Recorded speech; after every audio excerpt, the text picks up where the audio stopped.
하심이라. 아멘. 예, 오늘은 갈라디아서 4장 4절에서 5절의 말씀 가지고 하나님께서 우리를 위해 사신 일, 이런 제목으로 함께 우리 하나님 말씀 상고하려고 합니다. 우리가 믿는 하나님은 창조주가 되십니다. 우리가 믿는 하나님은 천지 만물을 창조하셨어요. 이 천지 만물을 창조하신 그 하나님은 역사의 주관자가 되셔서 오늘도 역사의 수레바퀴를 돌리고 계십니다. 그래서 우리 조병호 박사님이 쓴 성경과 5대 제국이라는 그 책 제목과 같이 우리 성경 속에서 하나님이 이스라엘을 택하셨는데, 이 이스라엘 백성들이 하나님의 역사를 이루어가는 가정 가운데서 세계의 그러한 5개 제국이 이제 연결되어 있음을 우리가 보게 되어집니다. 그래서 이제 첫 번째 이집트에서 이스라엘 백성들이 나라가 될 수 있도록 하나님이 역사하셨습니다. 먼저 요셉을 애굽의 종으로 팔려가게 하시고 야곱의 가족들이 내려가서 430년 만에 20세 이상으로 남자만 60만 3,550명이 될 수 있는 그러한 국민의 숫자가 돼서 남자, 여자와 어린아이를 포함하니까 약 200만 명, 240만 명 정도 되는 그러한 국민의 숫자를, 나라를 이룰 수 있는 국민의 숫자가 되어졌어요. 그래서 하나님께서 이집트 나라에 10가지 재앙을 내리셔서 출애굽할 수 있는 그러한 은혜를 베풀게 되어졌지요. 그리고 이스라엘들이 힘이 이제 모습을 가지고 나왔던 것이 아니라 전적인 하나님의 은혜로 애굽 나라에 피, 개구리, 이, 파리, 악질, 독종, 우박, 메뚜기, 흑암, 장자의 죽음이라고 하는 10가지 재앙을 통하여서 애굽의 바로가 빨리 나가라 이렇게 이야기하면서 이스라엘 백성들을 이집트에서 나오게 만드셨어요. 그래서 하나님의 약속한 젖과 꿀이 흐르는 가나안 땅으로 들어가서 그들은 사사시대를 거쳐 통일 왕국시대를 거쳐 분열 왕국시대를 맞이하게 되어졌어요. 분열 왕국은 결국 이제 세계 제국에 의해서 멸망을 당하게 되어지는데, 그때 북이스라엘이 먼저 멸망을 당하게 되죠. 그때 세계를 지배하고 있었던 나라는 아수르라고 하는 나라였어요. 이 나라에서 북이스라엘이 멸망을 당하고 이 아수르라는 나라의 뒤를 이어서 세계를 지배하는 나라가 바벨론이라고 하는 나라였어요. 이 바벨론이라고 하는 나라를 통해서 남유다도 멸망을 당하게 되어집니다. 그런데 영원할 것 같았던 이 바벨론이라고 하는 나라는 70년 만에 무너지고 세계를 지배하는 나라가 페르시아 제국이 되어지죠. 메데 바사라고 하는 연합국가로 이루어졌던 페르시아 제국, 지금으로 이야기하면 이란이라고 하는 그곳에 페르시아 제국이 일어나면서 이 페르시아 바사 나라의 고레스 왕이 야, 우리 땅에 있는 이스라엘 백성들 돌아가서 너들이 믿는 하나님 성전 다시 지어라 라고 이야기하면서 포로 귀환을 명령하게 됐어요. 그리고 난 다음에 2차 포로 귀환을 에스라가 주도하면서 하나님 말씀을 잊었던 그들을 하나님 말씀으로 세우는 일들을 행하게 되어졌고, 그리고 이 바사의 아닥사스 왕이라고 하는 그 이제 왕이 20년째 왕으로 있었을 때 이 느헤미야라고 하는 사람을 일으키셔서 돌아가서 예루살렘 성벽을 재건하도록 하는 그 일들을 행하게 되어집니다. 그리고 난 다음에 하나님께서 이제 이스라엘 백성들에게 말씀하시는 거죠. 구약의 마지막 선지자였던 말라기 선지자를 통해서 말씀하게 되어집니다. 왜냐하면 그들은 사사시대를, 가나안 정복 군배 시대라든지 사사시대라든지 통일 왕국 시대라든지 분열 왕국 시대라든지 그때의 하나님은 계속해서 말씀하셨어요. 하나님만 섬겨라, 하나님 말씀대로 순종하라. 그럼에도 불구하고 그들은 하나님을 섬기는 일을 등한히 하고 우상을 섬기고 하나님 말씀이 아닌 내 경험, 내 지식, 내 생각, 내 감정대로 살아가는 모습을 가려서 불신앙의 모습, 불순종의 모습을 통해서 멸망을 당하게 되어지는 것이죠. 그때에 하나님께서 이제 이 포로 귀환한 그들이 다시 옛날로 돌아간 것을 보면서 하나님께서 마지막 경고하는 거예요. 그래서 우리가 말라기 1장 1절에 보니까 하나님께서 이스라엘을 위하여 말라기 선지자를 통해서 하신 경고다라고 말라기 1장 1절은 이야기하잖아요. 말라기 선지자를 통해서 하나님이 하셨던 그 내용은 6가지였는데, 하나님이 너희를 사랑한다. 하나님의 사랑 의심하지 마라. 내 이름을 멸시하는 제사장들아, 예배를 경홀히 여기지 말고 가볍게 여기지 마라.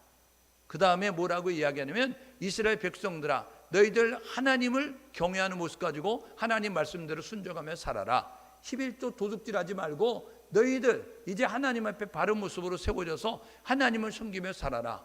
때가 되면 하나님이 너희들에게 심판자로 이제 그 메시아를 보내게 될 거야. 이제 그런 모습을 가지고 말씀하는 것을 우리가 말라기 선지서에서 배우게 됐어요. 그럼에도 불구하고 그들은 자기의 생각들을, 자기의 행동들을 고치지 아니하고 그대로 살게 되어지니까 하나님께서 이제 말라기 선지서에 말씀하신 다음에 약 400여 년 동안 침묵하게 되어졌습니다. 여러분이 결혼해서 낳은 자식들은 여러분의 말을 잘 듣습니까? 자식들은 부모의 말을 잘 들어야 되는데 자식들은요 부모의 말을 잘 안 들어요. 자식이 부모의 말을 듣는 자식도 있지만 대부분은 공부하라 이야기해야 되고 일찍 들어와라 이야기해야 되고 이제 좋은 친구와 사귀어라 이렇게 이야기함에도 불구하고 공부도 안 하고 일찍도 안 들어오고 그리고 술 먹지 마라 이러면서 담배 피지 마라 이럼에도 불구하고 나쁜 친구들 사귀어서 그런 모습을 가지고 있음을 우리가 보게 됩니다. 그래서 자녀들에게 이야기하는 거예요. 계속해서 이야기한다고요. 그런데 이야기함에도 듣지 않으면 어떻게 되냐면 나중에는 부모님들이 말도 하지 않습니다. 여러분 사랑의 반대가 미움인 것 같습니까? 사랑의 반대는 무관심입니다. 그러니까 사랑을 하는데 그 소리를 안 듣는 자식들 보면 미워하지 않아요. 나중에는 무관심합니다. 들어오든지 말든지 공부를 하든지 말든지 이런 모습 가지고 신경을 끊게 되어지는 거예요. 이스라엘 백성들을 하나님이 사랑하시거든요. 근데 사랑함에도 불구하고 그들이 말씀을 듣지 않고 행동을 고치지 않으니까 하나님이 말라기 선지자에서 말씀하시고 400여 년 동안 그들에게 선지자를 안 보내요. 말씀하지 않는 거예요. 그냥 그들의 삶대로 살아가도록 내버려두는 모습을 가져요. 마치 로마서 1장 24절부터 28절 말씀에 보게 되어지니까 하나님께서 그 상실한 마음대로 내버려 두사 이렇게 이야기하면서 유기하셨다는 거예요. 무관심하셨다는 거예요. 그래서 순리를 영리로 바꿔 쓰는 그러한 일들이 있음에도 불구하고 예전 같으면 하나님께서 경고하시고 예전 같으면 행동을 고치시라고 말씀하셨는데 그냥 1장 20 로마서 1장 26절에 로마서 1장 28절에 보니까 내버려 두사 이렇게 말씀하고 있어요. 그냥 내버려 둔 거예요. 무관심했었던 거예요. 그렇게 살아다 지옥 가라 이런 모습 가지고 그냥 내버려 두는 모습을 가졌음을 우리가 보게 되는 거죠. 세례 요한이 등장할 때까지 약 400여 년 동안 하나님이 이스라엘 백성들에게 말씀하지 않으셨어요. 그래서 이것을 구약의 10시대로 나눌 때 마지막 시대인 침묵 시대다라고 이야기하고 신구약 중간기다라고 이렇게 이야기합니다. 페르시아 제국을 통해서 포로 귀환이 이루어졌어요. 그리고 난 다음에 세계에는 누가 주인이 되느냐 하면 이제 헬라, 그리스라고 하는 제국이 이제 세계를 지배하게 되어집니다. 헬라, 그리스 제국하면 알렉산더 대왕을 여러분들이 생각하게 되어지는데 이 알렉산더가 세계를 제패하고 난 다음에 그가 33세에 요절해서 죽습니다. 그리고 난 다음에 그의 신하 4명이 이 알렉산더가 정복했던 4땅을 4등분해서 이제 나눠 갖게 되어졌어요. 그리고 난 다음에 힘이 이제 없어졌던 그리스, 이 헬라 제국은 누구의 멸망을 당하냐면 로마 제국의 멸망을 당합니다. 로마 제국의 멸망을 당하게 되는데 이 로마도 이제 476년에 동로마, 서로마로 나눠져서 395년에 나눠졌던 이 로마가 476년에 서로마가 멸망을 당하고 이 콘스탄티노플, 그 이스탄불을 중심으로 했었던 이 동로마 비잔틴 제국이 1453년까지 유지되면서 이 로마가 멸망당하는 오스만 투르크에서 멸망당하면서 지금 이슬람 지역이 되는 터키 지역의 오스만 투르크가 이제 그것을 점령하면서 동로마도 멸망당하는 모습을 갖게 되어집니다. 그러니까 이제 우리 성경 역사에 보게 되어지면 이 성경과 5대 제국이 걸려져 있게 되어지는데 이집트, 아수르, 바벨론 그리고 메데 바사라고 하는 나라 이것이 걸려져 있음을 우리가 보게 되어집니다. 그리고 난 다음에 이 헬라 제국과 로마 제국은 성경 속에서 이제 그들과 관련되어 있는 것으로 보여지지 않는 모습을 가져요. 그러다가 로마 시대 때에 세례 요한이 예수님보다 6개월 먼저 태어나고 예수님이 오셔서 이제 이 땅 가운데 하나님의 구원의 역사가 이루어지는 것을 우리가 보게 되어지는 것이죠. 여러분 그리스 제국은 이렇게 넓은 땅을 차지했습니다. 여러분 보십시오. 이곳으로부터 시작해서 이렇게 넓은 지역을 차지하게 되어졌던 이제 그리스, 알렉산더가 죽고 나니까 4명의 신하가 나눠 가졌어요. 여러분 여기가 이집트 지역이고요. 여기가 이 유대 위쪽에 있는 시리아 지역입니다. 이쪽에 이제 터키 지역인 그 지역을 이야기하고 있고, 여기가 이제 그 아수르와 이제 바벨론 지역이었던 그 땅을 이렇게 이야기가 됩니다. 인도 겐지스강 있는 그 이강까지 이렇게 넓은 지역을 그리스 헬라 제국이 차지하게 됐는데, 이 알렉산더가 죽고 난 다음에 4명의 신하가 나눠 가졌어요. 이집트의 톨레미, 시리아 지역의 안티오쿠스, 저 터키 이쪽으로 지역에서 이제 카산드라, 그 다음에 이 바벨론 이쪽에 리시마커스라고 하는 그러한 사람들이 4명의 신하가 나눠 갖게 되어졌습니다. 그 가운데 시리아 지역의 안티오쿠스, 이집트 지역의 톨레미라고 하는 그 왕조가 막강을 했어요. 그 사이에 어디가 끼워져 있냐면 유대 땅이 끼워져 있는 겁니다. 그러니까 이 톨레미가 시리아 지역을 점령하기 위해서 북진을 하게 되면 어디를 거치냐? 유대 땅을 거칩니다. 이 안티오쿠스라고 하는 시리아 지역의 왕조가 이 이집트를 점령하려고 침공을 하려고 하면 어디를 통과하느냐? 유대 땅을 통과하는 거예요. 이 샌드위치처럼 끼어져 있었던 유대 땅은 북진을 하는 이제 사람들에 의하여서, 남진을 하는 사람들에 의해서 이리 치이고 저리 치이는 모습을 갖습니다. 여러분 지나가다 툭툭 때리고 다니는 동대북과 같은 신세가 된 것이 이제 유대 땅이었어요. 그리고 난 다음에 여러분 로마 제국이 되잖아요. 로마 제국은요, 보십시오. 이제 이곳에 이제 땅을 차지하고 있었던 그리스 제국보다 더 넓게, 로마라고 하는 것은 지금 이탈리아 지역에 여러분 그런 도시국가로 시작했던 이 로마, 장화 모양으로 생겼던 그것은 이제 영국까지 그리고 스페인까지 넓은 지역을 차지하면서 더 넓게 이제 영역을 차지하고 있었습니다. 그래서 이 로마는 이제 그 넓은 지역을 차지하면서 이 로마가 했었던 일은 뭐냐면, 그 지역에서 이제 역적들이 일어나거나 반란이 일어나게 되면 빨리 군대를 파견하기 위해서 좁은 길을 넓게 만들었고, 그리고 포장길을 만들었고, 굽은 길을 곧게 만드는 모습을 가졌어요. 그리고 그리스, 이 헬라 제국은 자기들이 따지한 땅을 어떤 모습을 가지고 지내냐면 문명을 개발시키면서, 그리스 문명, 헬라 문명을 만들게 되어지면서 언어를 통일시키게 되어졌습니다. 여러분 1차 세계대전, 2차 세계대전을 통해서 세계의 약소국가가 강대국의 식민지가 되어졌어요. 그래서 대영 제국은 여러분 해가 지지 않는 나라라고 하는 별명을 가질 정도로 넓은 땅을 차지했어요. 이 영국이 지배했던 땅들은요, 식민지 되어지면서 식민지 지역의 사람들에게 뭐냐면 영어를 써라, 이렇게 말했습니다. 그래서 그들은 영어를 쓰는 모습이 됐어요. 스페인이 이제 점령한 땅들은 스페인 사람들에 가서 너희들 스페인 말을 써, 그래가지고 스페인 말을 쓰게 만들었고, 프랑스가 점령한 사람들은 프랑스 언어를 쓰게 만들어서 지금도 여러분 프랑스어는 거리가 떨어져 있는데, 스페인과는 거리가 떨어져 있는데, 여러분 지배를 받았던 사람들은 스페인 언어를 쓰고 이 프랑스 언어를 쓰고 영어를 쓰는 모습을 가지고 있음을 우리가 보게 되는 것이죠.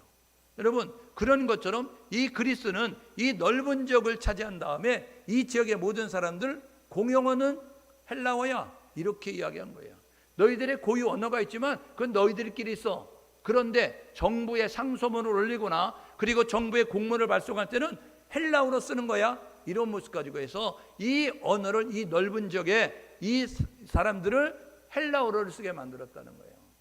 그리스는 자기들의 이 제국을 치리하기 위해서 언어를 통일시켰고, 로마는 자기의 제국들을 지키기 위해서 도로를 개설하게 되어졌는데, 그런데 여러분 그것은 하나님의 뜻과 섭리 가운데서 하나님의 계획하에서 이루어졌던 일이라는 거죠. 보십시오. 신구약 중간기, 그러니까 페르시아 제국을 통해서 포로 교환이 이루어지고 로마 제국에 세례 요한이 등장하고 예수님이 출생하기 그때까지 이제 있었던 그 제국들 이야기하게 되어지니까 헬라 제국, 그리스 제국, 로마 제국이 있게 되어지잖아요. 이게 다니엘서에 보게 되면요, 구약의 계시록인 다니엘서 2장에 이 바벨론의 느부갓네살 왕이 꿈을 꿉니다.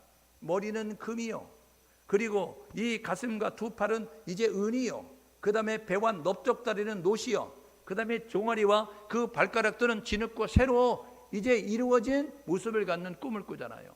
희한하다, 이 꿈이 뭘까? 이렇게 이야기하는데 바벨론의 느부갓네살 왕, 그가 이제 이 꿈을 해석하는 데 상을 준다고 하는데 해석이 안 되는 거예요. 꿈을 얘기하십시오, 해석해 줄게. 이야기하는데 야, 그거는 너희들이 거짓말로 할 수 있으니까 내가 꾼 꿈이 뭔지, 그리고 그 해석을 말해봐. 이야기했을 때 하나님께서 이 다니엘에게 해석의 은혜를 주시잖아요. 꿈을 꾸게 만들잖아요. 그래서 왕이여, 이 꿈을 꿨습니다. 이야기하면서 머리가 금인데요, 그 두 팔과 가슴은 은입니다. 그리고 배와 넓적다리는 노십니다. 그리고 종아리와 이 발가락들은 이제 그 쇠와 진흙으로 얽혀져 있는 것을 보는데 뜨인 들여서 딱 때리게 되어지니까 부셔져서 가루가 됐습니다. 이런 모습 가지고 이야기하잖아요. 그러니까 맞네, 그 꿈인데 꿈이 해석이 뭐냐 이야기하니까 머리는 금입니다. 이거는 당신 바벨론이에요. 가슴과 두 팔을 가지고 있는 것은 메데 바사라고 하는 그러한 페르시아 제국을 의미하는 겁니다. 이 넓적다리 놋은 뭐냐 이야기하니까 그리스 제국이란 나라가 등장할 겁니다. 그 다음에 종아리, 쇠, 발가락, 그 이제 진흙으로 이루어진 그것은 뭐냐면 로마 제국을 의미합니다. 이렇게 이야기하죠. 여러분, 이게 다니엘서 7장에 보면 내 짐승으로, 사자의 모양으로, 사자의 곰의 모양으로 이야기하면 사람의 모양으로 이야기하면서 내 짐승을 이야기하는데, 표범의 모양으로 나타난 이것들을 이야기하는데, 이거는 장차 되어질 세상의 나라의 그런 세계의 주인이 이제 누구인지를 이야기하는 모습을, 그때는 몰랐습니다. 왜요? 그때가 누구냐면 바벨론 때니까. 아직 메데바사라고 하는 나라도 등장하지 않았어요. 그리스라는 나라도 등장하지 않았어요. 로마라는 나라도 등장하지 않았는데 여러분, 그렇게 말하는 모습을 갖게 되었다는 것이죠. 여러분, 그 말씀 그대로 여러분, 하나님께서 신구약 중간기에 헬라 제국을 통해서 성경이 번역되게 만들었어요. 그래서 헬라어로 성경이 기록됩니다. 우리가 가지고 있는 성경은 구약, 신약이 이루어져 있는데, 구약은 이스라엘 고유에는 히브리 언어, 그리고 그 중간에 아람 언어가 간간히 섞여져 있습니다. 그런데 신약, 이 성경은 그 당시에 공용 언어였던 이 그리스 헬라 언어로 번역이 돼서 70인역이 되어져 있다는 거예요. 그러니까 아까 보셨던 것처럼 이 넓은 지역에 복음을 전하는데 유용한 거예요. 언어가 통일됐으니까, 언어로 다 이야기할 수 있으니까 서로 의사소통이 원활하게 되는 모습을 가져요. 그래서 예수를 말할 때 이 사람들은 다 알아들 수 있는 모습을 가질 수 있을 정도로 예수에 대해서, 복음에 대해서 말할 수 있는 언어가 통일됐고, 그 다음에 이 로마 제국을 통해서 모든 길은 로마로 통한다고 이야기하는 것처럼 빠르게 신속하게 전달될 수 있는 모습을 가져서 복음이 전달될 수 있도록 만들게 되었다는 것이죠. 그래서 이 로마 제국은 도로망을 구축했는데 빠른 시간 내에 복음이 전달되게 만들었다는 거예요. 여러분, 우리가 옛날에 서울에서 부산은요 1일 생활권이 아니었어요. 그런데요, 이제는 그 열차가 개발이 되고 속도가 빨라지면서 반일, 여러분 반나절 생활권이 되더니 지금은요, 여러분 이제 하루 만에 다 끝날 수 있는 모습을 가질 수 있을 정도 됩니다.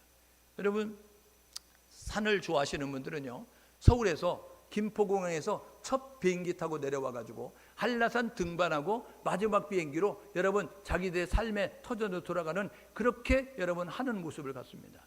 예전에는 꿈도 못 꾸던 시간, 점점 속도가 빨라져서 그런 모습을 가질 수 있었던 것은 도로가 확장이 되고 도로가 정비가 되어지니까 그런 모습을 갖는 모습을 갖게 되는 거잖아요.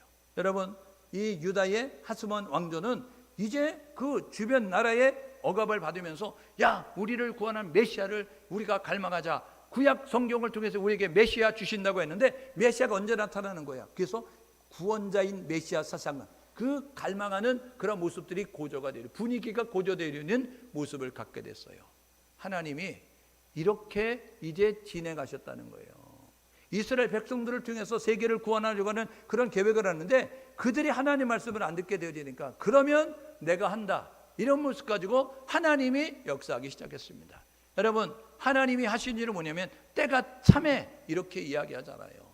여러분, 오늘 4장 4절에 보니까 때가 참해 이렇게 이야기했어요. 이건 하나님이 설계한, 하나님이 계획한 구원의 일들을 이루기 위해서 하나님이 시작하셨다는 거예요.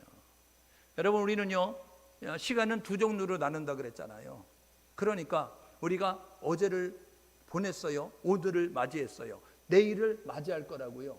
여러분, 우리가 작년을 보냈어요, 지금 올해를 지내고 있어요, 내년을 맞이할 거라고요. 여러분, 이렇게 역사적으로 흘러가는 시간, 우리가 어제를 살고 오늘을 살고 내일을 사는 그런 모습처럼 살아가는 크로노스 시간이 있습니다. 그런데 하나님이 어제와 오늘과 내일 사이에 관심을 가지시고 개입하셔서 그 속에서 역사하시는 시간이 있어요. 이걸 카이로스 이렇게 이야기하게 되어지는 것입니다. 여러분, 우리나라 말로는 사랑으로 해석이 되지만 여러분, 헬라어로는 사랑은 여러 가지 종류로 나눌 수 있게 되어집니다. 남녀 간의 사랑을 여러분 에로스적인 사랑이라고 이야기하는 거잖아요. 그러니까 여러분, 보아스가 룻을 사랑한 것은 여러분 남자가 여자를 사랑한 거예요. 그래서 에로스적인 사랑. 그런데 우리는 사랑이라고 이야기하죠. 여러분, 요나단과 다윗이 사랑했다. 요나단이 다윗을 자기 몸처럼 사랑했다 이렇게 이야기합니다. 이게 동성애했다는 게 아니고요. 여러분, 친구 간의 우정으로 사랑했다는 거예요. 그런데 우리가 가지고 있는 성경책에는 뭐라고 하면 요나단이 다윗을 자기 몸처럼 사랑했다 이렇게. 여러분, 아브라함이 이삭을 사랑했다. 여러분, 아브라함이 자식 이삭을 사랑했다. 이거는 에르스적인 사랑이 아니고 이건 필레오적인 사랑이 아니라 이건 스톨게적인 사랑이 아니라 이거는 부모가 자식을 사랑하는 아가페적인 사랑이잖아요. 그러니까 여러분 다르게 표현하게 되는데 우리나라 말로는 사랑 이렇게 이야기하는 것처럼 우리가 가지고 있는 시간도 역시 마찬가지예요. 여기서 때는 뭐냐 하면 흘러가는 시간이 아니라 흘러가는 시간 가운데서 우리 하나님이 개입하신 시간, 하나님이 그 속에서 역사하신 시간을 말씀하고 있다는 것이죠.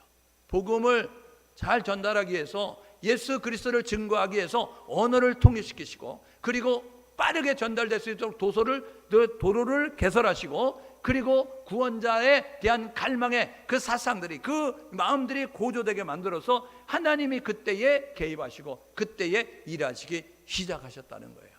여러분, 하나님은 지금도 일하십니다. 주가 일하신다고요. 오늘 저와 여러분 모두가 하나님의 일하심을 기억하고 살 수 있는 우리 모두 될 수 있기를 주님의 이름으로 축복합니다. 그러니까 우리가 멈춰있는 그 순간에도 우리가 주목하지 않는 우리가 관심 갖지 않는 그 순간에도 주는 하나님은 일하신다는 사실이에요. 두 번째, 여러분 하나님이 하신 일은 뭡니까? 아들을 세상에 보내셨어요. 우리가 읽었던 4절에 보니까 때가 참에 하나님이 이야기하면서 아들을 보내셨다 이렇게 이야기합니다. 때가 참에 하나님이 아들을 보내셨는데 여자에게서 나게 하시고 율법 아래 나게 하셨다라고 이렇게 말씀합니다. 여러분, 아들이 세상에 오셨다는 거예요. 이걸 성육신했다라고 이렇게 이야기하게 되는 것입니다. 왜요? 여러분, 요한복음 1장 1절에 뭐라고 이야기하면 태초에 말씀이 계시니라. 이 말씀이 하나님과 함께 하셨으니 이 말씀은 곧 하나님이시라 이야기하거든요. 그러니까 말씀이 있었는데 하나님과 함께하는 말씀이었어요. 그런데 이 말씀은 하나님이랍니다. 이게 요한복음 1장 14절에 뭐라고 얘기하면 말씀이 육신이 되어 우리 가운데 오셨다 이렇게 이야기합니다. 그러니까 하나님과 함께했던 말씀이 육신의 몸을 입고 이 땅 가운데 오셨다. 이거는 뭐냐 하면 예수님이 성육신 인간의 몸을 입고 이 땅 가운데 오셨다라는 것을 말씀하게 되어지죠. 이게 빌립보서 2장 6절에 보니까 2장 5절에 이야기하죠. 너희 안에 이 마음을 품어라 곧 그리스도 예수의 마음이니 이야기하면서 빌립보서 2장 6절에 너희 안에 이 마음을 품어 예수 그리스도의 마음이니 이야기하면서 그는 예수 그리스도는 근본 하나님의 본체시나 이렇게 이야기한다고요. 근본 하나님이랐다는 거예요. 요한복음 1장 1절에 태초에 말씀이 계셨는데 하나님과 함께 하신 말씀 하나님이신 그분이 인간의 몸을 입고 이 땅 가운데 오셨다는 거예요. 오늘 읽었던 말씀을 보십시오. 여자에게서 나게 하시고 여러분 여자에게서 나게 하셨다고요. 여러분 이게 이사야서 7장 14절에 보니까 보라 처녀가 잉태하여 아들을 낳을 것이니 이렇게 이야기합니다. 이사야 선지를 통해서 처녀가 아기 낳아 이렇게 이야기했어요. 처녀가 어떻게 아기를 낳습니까? 이게 의학적으로 가능해요? 여러분 이게 논리적으로 설명이 가능해요? 여러분 이게 생리적으로 가능하냐고요? 여러분 이거는 불가능한 일입니다. 우리 인간들은요 남자와 여자가 합방을 하지 않았는데 여러분 결혼식을 치르지 않았는데 여러분 어떻게 여러분 아기가 태어나겠어요? 그런데 하나님은 이야기하는 거예요. 보라 처녀가 잉태하여 아들을 낳을 것이니 처녀가 아기를 가져서 아기를 출산하게 될 건데 그 이름을 임마누엘이라고 하라 이야기하면서 임마누엘 하나님이 함께 하신다는 뜻이다 라고 이야기하면서 말씀하셨어요. 여러분 그 말씀 그대로 마태복음에 가버리니까 요셉이라는 사람이 결혼을 약속한 처녀가 있는데 마리아예요. 그 마리아가 배가 불러오는 겁니다. 그래가지고 요셉은 의로운 사람이라 가만히 끊고자 했다는 거예요. 아이고 내가 못 보는 사이에 나와 결혼을 약속한 마리아가 우리 다른 남자가 잠자리를 같이 했는가 보다. 그래서 조용히 끊어. 그 당시에 풍습으로는요 돌을 쳐서 죽이는 게 그 당시의 풍습입니다. 그러니까 부정한 여인은 돌로 쳐 죽이는 게 풍습이었는데 요셉은 의로운 사람이라 그냥 그렇게 돌로 쳐 죽이지 아니하고 조용히 끊고 잤어요. 그런데 그날 밤에 여러분 천사가 나타나서 뭐라고 이야기하냐면 마태복음 1장 18절에 이렇게 이야기하는 거예요. 요셉아, 내 아내 될 마리아 데려오기를 꺼려하지 마라. 부끄러워하지 마라. 그는 부정한 여인이 아니다. 1장 18절에 성령으로 잉태했다는 거예요. 그가 임신한 건 성령으로 잉태한 거야. 이야기하면서 남자와 잠자리를 했기 때문에 아기를 가진 게 아니라 성령으로 잉태됐어. 이렇게 말씀하게 되었어요. 여러분, 그래서 이 땅에 오신 예수 그리스도, 그분이 요한복음에 보게 되어지니까요, 그가 자기가 메시아임을 증언하게 되어집니다. 요한복음은 우리가 흔히 이야기하는 마태복음, 마가복음, 누가복음이 이 본관복음과는 같은 관점으로 바라본 것은 다른 관점으로 예수를 소개하는데, 요한복음은 신이신 예수님을 소개합니다. 그래서 1장 1절이 하나님과 함께 하신 그 말씀이신 하나님을 소개하면서, 여러분 요한복음에는 7대 자기 선언이 있어요. 7대 자기 선언은 뭐냐면 나는 무엇이다 라고 예수님이 말씀하셨어요. 그래서 I am who I am 이야기하면서 나는 무엇이다 에고 에이미 라고 이야기하면서 말씀하게 되었어요. 뭐라고 이야기하냐면 이렇게 이야기합니다. 나는 생명의 떡이야. 나는 선한 목자야. 나는 양의 문이야. 나는 길이 진리고 생명이야. 나는 부활이야. 나는 참 포도나무야. 이렇게 말씀하게 되어졌어요. 여러분, 그분이 이 땅 가운데 오셔서 30세부터 33세까지 3년 반 공생애를 하시는데, 공생애 기간 동안에 3가지 사역을 하시죠.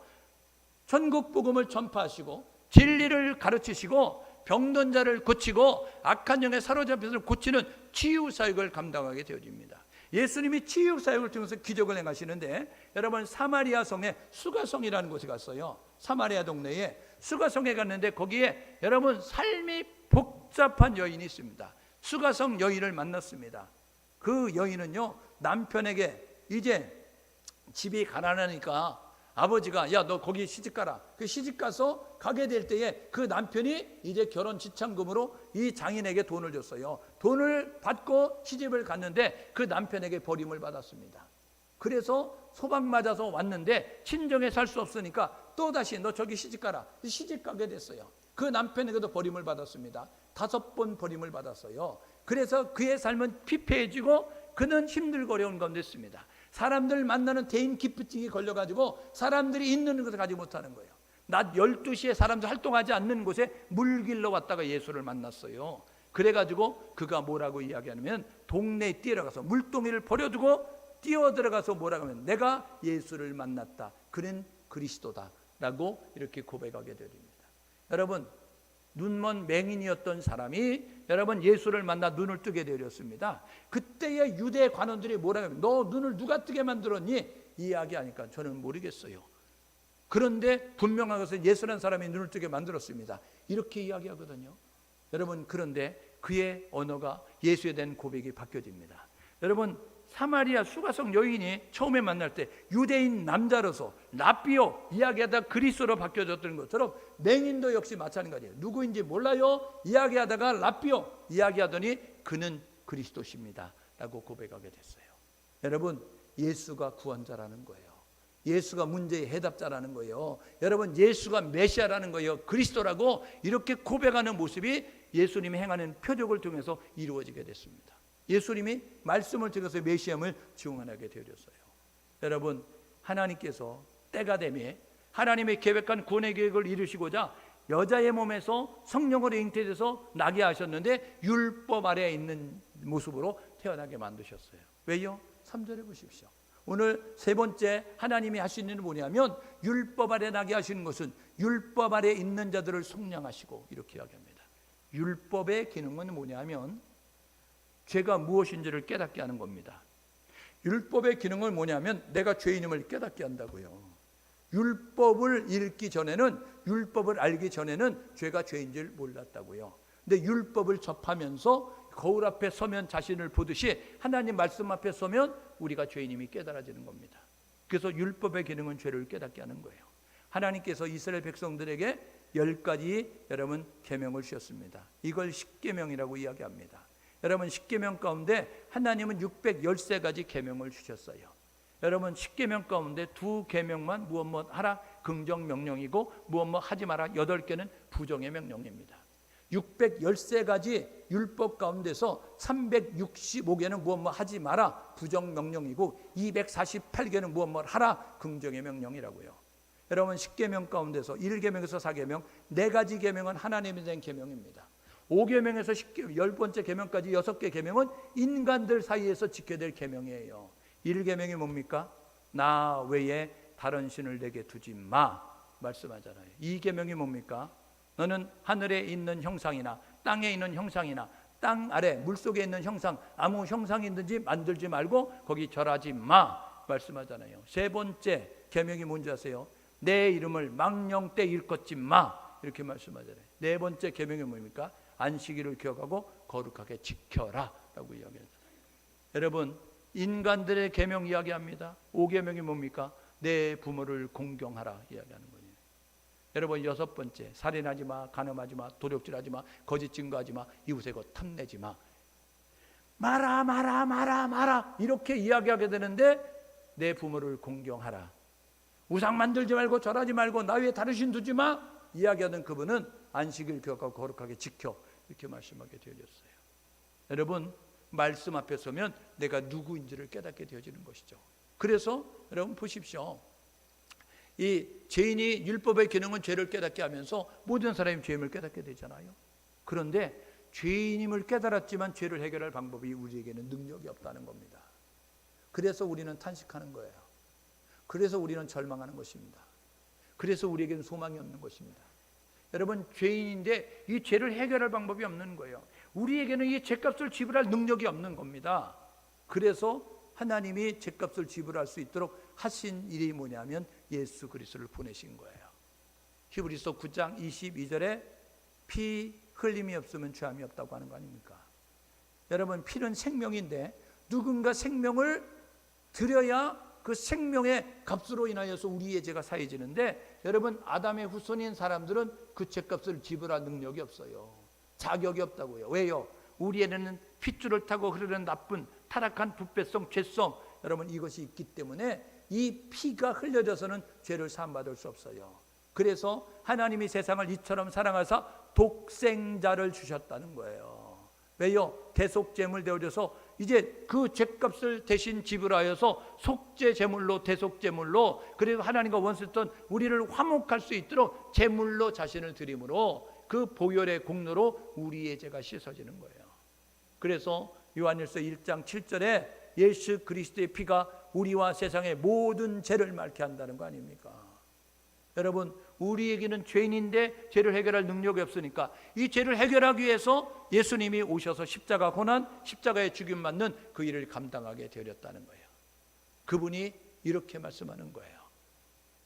때가 참에 하나님이 아들을 보내셨는데 여자에게서 나게 하시고 구약 성경에 말씀하셨던 그 일을 이루기 위해서 동정녀 일의 탄생을 이루시고 그리고 베들레헴에 태어나잖아요. 여러분 베들레헴에 태어날 거다 미가 선지를 쓰면 미가서 5장 2절에 이야기하잖아요. 미가 선지를 쓰면 이렇게 이야기한다고요. 여러분 보십시오. 뭐라고 이야기하냐면 이렇게 이야기한다니까요. 유대 베들레헴아 너는 유다 족속 중 가장 작은 고리라 할지라도 이스라엘을 다스릴 자가 내게서 나올 것이다. 여러분 메시아가 어디서 난다고요? 유대 베들레헴에서 난다고요. 여러분 동방 박사가 별을 보고 찾아왔어요. 어디에? 베들레헴에 말구에 누인 아기를 보러 왔어요. 황금과 유향과 모략을 드리기 위해서 찾아왔던 그 헤롯이 뭐라 그래요? 야, 와 이스라엘의 왕이 태어났대. 어디 태어났어? 나에게 말해. 내가 가서 경배하게. 그때에 천사가 이야기하잖아요. 헤롯에게 말하지 말고 돌아가라. 그래서 동방박사가 돌아가니까 헤롯이 뚜껑이 열렸습니다. 나는 돈 주고 왕권을 샀는데 아니 이스라엘의 왕이 태어났다고 2살 밑으로 다 죽여. 그래서 2살 밑으로 다 죽입니다. 그때 하나님이 요셉에게 계시하잖아요. 야 애굽으로 피신해. 애굽으로 피신했어요. 거기 있는 동안에 헤롯이 죽었습니다. 그의 아들이 왕이 됐어요. 그런데 고국으로 돌아가라. 근데 두려웠어요. 그래서 베들레헴에 안 가고 어디 가요? 갈릴리 북쪽에 있는 나사렛이라는 곳에 살잖아요. 그래서 예수를 나사렛 예수라고 하는 겁니다. 12살에 가버나움에 옮겨서 살게 되어져서 예수님은 갈릴리 그 주변에서 살게 됩니다. 복음을 전할 때에 여러분 나다나엘이 뭐라 그래요? 무슨 나사렛에 선하게 나겠냐 이런 모습을 가지고 두고 나사렛은 아주 열악한 도시였어요. 아주 두메 산골이었다고요. 그곳에는 인물이 날 수 없다고 생각하는 모습을 가졌던, 그런데 나사렛 예수 이렇게 이야기하잖아요. 여러분 예수는 나사렛 생 건 아닙니다. 그런데 사람들이 모르니까 베들레헴에 태어났는데 그걸 잘 모르니까 그런 모습을 가졌던, 구약은요 예수님에 대해서 오실 예수님에 대해서 말씀하셨고 그 말씀하신 그분은 그대로 이제 이루어지게 되어졌어요. 스가랴 9장 9절은 뭡니까? 나귀 새끼 타고 입성하실 거야 이야기했어요. 스가랴 9장 9절은요. 여러분 예수님이 종료주일 나귀 새끼 타고 입성하십니다. 하나님은 말씀하시고 그대로 이루시는 분이에요. 하나님은 말씀하신 것을 어기지 아니하시고 하나님의 때에 하나님의 방법으로 이루어 가신다고요. 우리가 이해가 안 될 뿐이고 우리가 증명이 안 될 뿐이지, 의학적으로 과학적으로 논리적으로 설명이 안 될 뿐이지, 하나님은 전능하시기 때문에 우리가 할 수 없는 것을 하실 수 있다는 사실을 겪어서 하나님의 믿음을 가지고 나아갈 수 있기를 주님의 이름으로 축복합니다. 여러분 그래서 예수가 십자가에 달려 죽으셨다, 예수의 보혈의 피가 우리의 말까지 씻기신다, 이것을 믿으면, 그래서 여자에게서 나게 하시고 율법 아래 나게 하시는 것은 율법 아래 있는 자들을 속량 죗값을 지불하고 그래서 아들의 명분을 얻게 하려 하신다. 아들이 되도록 하신다는 거예요. 요한복음 1장 12절이 뭡니까? 영접하는 자 곧 그 이름을 믿는 자들에게는 하나님의 자녀가 되는 권세를 주셨다. 여러분 예수 구원자임을 부르면, 예수 구원자임을 믿으면 그러면 하나님의 자녀가 된다는 거예요. 하나님의 자녀가 되면 게임 오버, 끝났습니다. 그 인생은 완전히 망할래 망할 수 없고 실패할래 실패할 수 없고 패배할래 패배할 수밖에 없는 그런 모습을 갖는 것이 여러분 하나님의 자녀의 인생인 거예요. 그래서 승리하고 성공하는 인생으로 살게 되어집니다. 하나님의 자녀는 어떤 일이 있어요? 하나님이 보호하십니다. 하나님이 인도하십니다. 하나님이 축복하십니다. 그리고 하나님이 영생을 주시는 거예요. 오늘 예배하는 우리 모두가 이 구약과 신약 이 중간기에 하나님이 무슨 일을 하셨나, 죄인된 우리를 위해서 무슨 일을 하셨는가를 돌아보면서 저와 여러분 모두가 그때도 하나님은 일하셨다, 그때도 하나님은 우리를 위해서 일하셨다라는 사실을 기억하면서 하나님의 은혜에 감사 감격해서 이제 아름다운 찬양을 드리고 하나님 앞에 감사의 고백을 드릴 수 있는 우리 모두 될 수 있기를 주님의 이름으로 축복합니다. 이렇게 결단하고 사십시오. 때를 분별할 수 있는 성도가 될 수 있기를 주님의 이름으로 축복합니다. 때가 참에 이렇게 말씀하셨잖아요.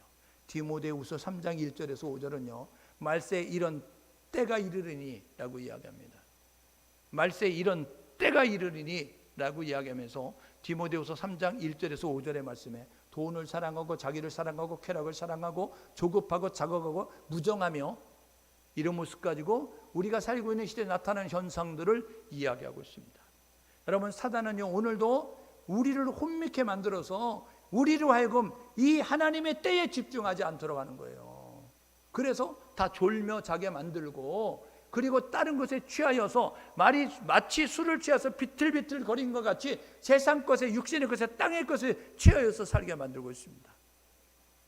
여러분 세상도 교회도 세상의 가치관이 들어왔고 세상의 문화가 들어와서 그래서 교회도 교회답지 못한 모습을 가지고 있는 거예요. 그래서 여러분 교회의 주인이 돈이 되어져 있습니다. 만몬의 신에 굴복하는 교회가 많다고요. 여러분 예수 외에 구원자 있다라고 이야기하는 종교다원주의 혼합주의로 말미암아 여러분 예수의 동정녀 탄생을 부인하는 모습을 갖고 여러분 구원자 예수를 말하지 않는 여러분 모습을 가지고 있고 여러분 동성애가 죄임에도 불구하고 동성애가 죄라고 이야기하지 않는 그런 모습을 갖는 교회들도 많이 있다는 것입니다. 우리는 성경대로 하는 것입니다. 신앙생활은 내 감정대로 내 지식대로 내 생각대로 하는 것이 아니라 하나님의 말씀대로 하는 거예요. 오늘 저와 여러분 모두가 이제 아닌 것은 아니라고 말할 수 있는 분명하고 확실한 모습 가지고 나아갈 수 있는 우리 모두 될 수 있기를 주님의 이름으로 축복합니다. 여러분 지금은 자다가 깰 때라고요. 주님이 부지부식간에 올 수 있는 그러한 이제 임박한 종말론을 가지고 오늘 와도 이상치 않는 모습을 가지고 있어서 세상 사람들조차 이렇게 이야기하잖아요. 말세야 말세, 세상이 어떻게 되려고 이렇게 돌아가. 이런 모습 가지고 말세라고 세상 사람들이 이야기한다고요. 말세는 뭐냐면 끝날이라는 거예요. 세상 끝날이라는 거예요. 오늘 저와 여러분 모두가 우리는 영적 존재이기 때문에 희미하게나마 하나님의 형상을 가지고 있는 사람들, 그래서 여러분 신앙이 없어도 세상 사람들은 아는 거라니까요. 말세야 말세, 이건 세상 끝날의 끝이 다 됐어, 이렇게 이야기하는 시대에 저와 여러분 모두가 일과 사건과 하나님의 음성을 통해서, 말씀을 통해서 때를 잘 분별해서 영적 분별력을 갖고 살아갈 수 있기를 주님의 이름으로 축복합니다. 자다가 깰 때예요. 주님 맞이하기 위해서 준비할 때라고요. 영적 분별력, 시대의 분별력을 가지고 잘 준비하는 모습 가시고, 두 번째로는요, 내가 죄인임을 깨달을 수 있는 우리 모두 될 수 있기를 주님의 이름으로 축복합니다. 죄의 삭슨 사망입니다. 죄 문제 해결하지 않으면 우리는 지옥불에 들어갈 수밖에 없어요. 죄인임을 깨닫고 죄를 해결한 방법은 구원자 예수를 믿는 것임을 깨달으셔서 내가 죄인임을 깨닫고 나의 죄를 어찌할까, 여러분 이 죄에 대해서 탄식할 수 있는 우리 모두 될 수 있기를 주님의 이름으로 축복합니다. 이사야서 6장 8절에 이사야 선지자가 이야기하죠. 그가요 하나님 앞에서 입술이 내가 부정한 사람으로 주를 배웠도다 라는 모습 가지고 화로다 나여 망하게 되었다 이야기하잖아요. 누가복음 5장에 밤새도록 여러분 물과 씨름하면서 고기 잡으려 했던 실패했던 베드로 예수님 모시고 깊은 데 가서 금을 들여 이야기해서 깊은 데 금을 들이다가 그물이 찢어질 정도로 고기 잡은 다음에 여러분 베드로가 예수님이 뭐라 그래요? 주여 나를 떠나소서 나는 죄인으로소이다. 여러분 예수 앞에 서면 죄인임이 깨달아집니다. 하나님의 말씀은 죄인임을 깨달아진다고요. 말씀을 읽으세요. 기도하세요. 그러면 내가 죄인임이 깨달아진다고요. 여러분 우리는요 죄인임이 깨달아지는 순간부터 하나님의 은혜가 임하는 겁니다. 나는 신앙생활 잘해서 천국은 갈 거야. 여러분 그렇게 생각하는 사람 지옥 갈 가능성이 농후합니다. 왜냐하면요 주여 주여 하는 자마다 천국 가는 것이 아니고 내 아버지의 뜻대로 행하는 자에 천국 간다고 했으니까, 교회 들어왔다고 천국 가는 게 아니고요, 이 예수를 불렀다고 천국 가는 게 아니라 예수를 마음을 담아 진정을 담아 우리의 중심을 담아 부를 때, 예수 구원자로 부를 때 구원받는 거예요. 50년 예수 믿었다고 어디 구원받는다고 성경에 써 있습니까? 몇 대째 예수 믿었다고 어디 구원받는다고 써 있습니까? 교회에서 직분했다고 어디 구원받는다고 써 있어요? 그런 적 없습니다. 성경은 이야기하는 누구든지 주의 이름 부르면 예수 구원자임을 믿고 예수의 보혈의 공로가 나의 죄를 씻었다는 사실을 믿으면서 예수를 인정하고 고백할 때에 그때 구원받는 거예요. 세 번째, 예수 구원자임을 믿으시고 구원자 예수를 부르고 믿을 수 있는 우리 모두 될 수 있기를 주님의 이름으로 축복합니다. 여러분 구약의 선지를 통해서 말씀하셨던 그분, 인간의 몸을 입고 신약의 예수님이 오시는 그 어간에 지금 하나님이 하셨던 일, 내가 참에 그 아들을 보내셨는데 여자에게서 나게 하시고 율법 아래 나게 하시는 것은 율법 아래 있는 자들을 속량하셔서 그 아들로 하여금 명분을 얻게 하려 합니다. 그들로 아들의 명분을 얻게 하려 합니다 말씀하셔서 우리에게 하신 말씀이라고요. 우리를 위해서 하신 말씀이라고요. 오늘 저와 여러분 모두가 이 사실을 기억하셔서 하나님의 구원의 계획에 따라 오신 예수님 마음문 열고 예수를 영접하시고 성령으로 잉태됐어요. 창조할 때 성부 성자 성령 하셨죠. 여러분 예수님 오실 때도 성부 성자 성령 역사하셨다니까요. 구원할 때도 성부 성자 성령 역사하시고 심판하실 때도 성부 성자 성령 삼위일체 하나님이 역사하실 것이라고요. 오늘 저와 여러분 모두가 이 사실을 기억하셔서 이제 이 신구약 중간기에 하나님이 무슨 일을 하셨는가 돌아보시면서 나를 구원하기 위해서 하셨다는 그 사실을 기억하시면서 진리로 무장하셔서 예수를 바라보면서 예수를 의지하면서 나의 죄를 토설하고 고백하면서 해결받아 영원 천국 가는 우리 모두 될 수 있기를 주님의 이름으로 축복합니다. 함께 마음을 모두 기도하는데 이렇게 기도하면 좋겠습니다. 하나님 우리에게 분별의 하나님 그러한 이제 능력을 주십시오. 시대를 잘 분별하고 영적 분별력을 갖게 도와주십시오. 두 번째로는 하나님 내가 죄인임을 깨닫게 도와주십시오. 나같이 흉악한 죄인이 없습니다.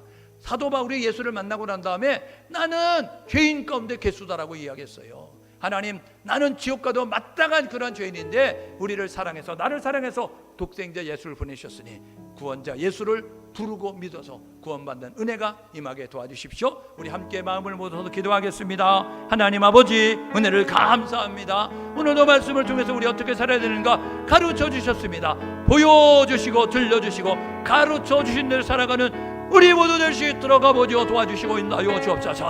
하나님 바라고 소원합니다. 시를 분별할 수 있는 지혜를 주십시오. 영적 분별력을 가져 잘 분별하며 나아가서 지혜롭게 처신하고 행동할 수 있는 우리 모두 될 수 있도록 아버지 인도하여 주옵소서. 하나님 바라고 소원합니다. 내가 죄인임을 깨닫게 도와주십시오. 하나님 들키지 않은 죄인입니다. 하나님 아직 아버지 하나님 사람 들키지 않은 죄인임을 깨닫게 하셔서 성경은 모든 사람 죄인이라고 하니 이 죄 문제 해결하지 않고는 영원 지옥에 들어갈 수 없다는 것을 깨닫게 하셔서 하나님 죄인임을 깨닫고 구원자 예수를 바라보게 도와주십시오. 예수의 보혈의 피가 나의 죄를 씻는다는 사실을 기억하셔서 그 아버지 예수를 바라보고 예수를 믿으며 예수를 아버지를 부르면서 구원받는 은혜가 우리 가운데 임하게 도와주십시오.